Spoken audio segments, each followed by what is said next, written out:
Nasa harap ko ang anak ko. Pero bakit ibang kutob ko kay Sean? Si Anton ba talagang nawawala kong anak?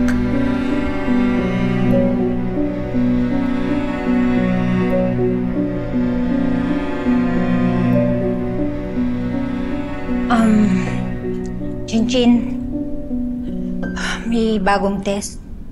Kailangan na namang i-check si Anton. Kaya lang, medyo may kamahalan eh. Kailangan niya ng gamot.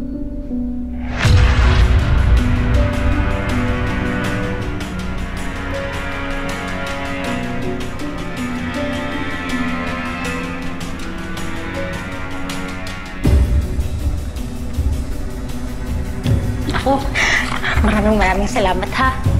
Mahal na mahal mo talaga si Anton. O sige, naalis na muna ako.